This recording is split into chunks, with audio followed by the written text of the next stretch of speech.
Library Quick Guide to Advanced Search.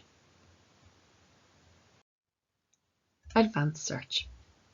Go to the top right of the screen and click on the Advanced Search button.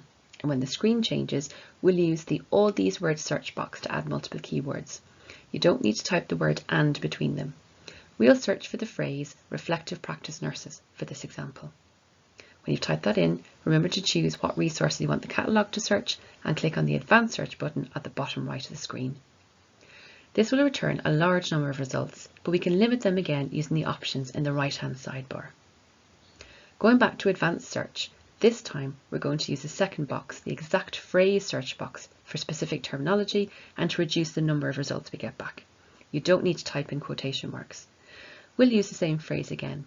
So we'll type in the phrase and then we'll also choose which resources we want the catalogue to search, and we'll click the Advanced Search button again. This time far fewer results are returned as the catalogue has searched for these specific words in this specific order. Back in Advanced Search, we can use a combination of the title and the author boxes in the lower part of the screen. The catalogue will combine these terms that you type in.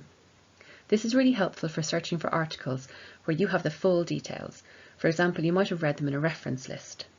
It's also useful if you know an author name and the general topic they write about, but don't have any other details. We will use the terms reflective practice in the title and we'll add an author in. We'll choose the resources again that we want the catalogue to search and then we'll click Advanced Search.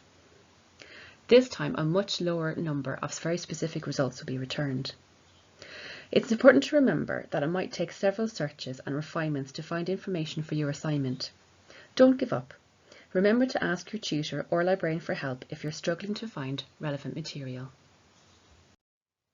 If you need more library resources and help, there are a few things you can do. You can go to the library YouTube channel and see more how-to videos.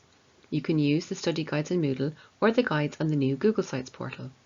You can email the library team at libraryros@gllm.ac.uk or you can send us a message on Twitter @Clondrichlolib.